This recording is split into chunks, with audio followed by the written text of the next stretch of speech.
انسان ہر چیز کے بغیر رہ سکتا ہے، لیکن انسان اپنے دکھ اللہ کو بتائے بنا نہیں رہ سکتا، کیونکہ اللہ ہی تو سکون عطا کرتا ہے۔ یہ جو کہتے ہیں نا، بات ایک کان سے سنو اور دوسرے کان سے نکال دو، انہیں بتا دو ان دونوں کانوں کے بیچ میں دماغ آتا ہے، جہاں بات ٹھہر جاتی ہے۔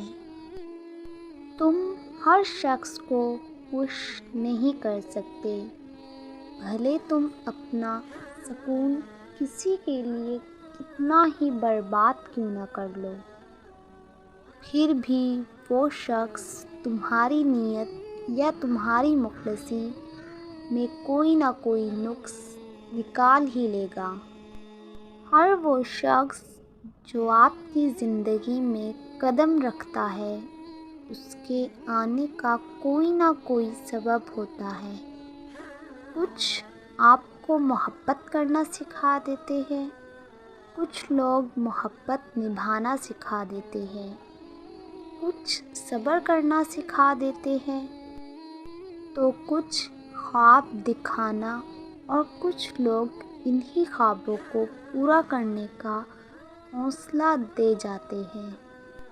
میری امی نے مجھے سکھایا ہے کہ بیٹی، لڑکی کتنی ہی پڑھی لکھی یا ماڈرن کیوں نہ ہو جائے، ننگے سر بری ہی لگتی ہے۔ بانو کہتی تھی، ماں بے شک پڑھی لکھی نہ ہو، پر دنیا میں ہر ضروری بات ہم اپنی ماں سے سیکھتے ہیں۔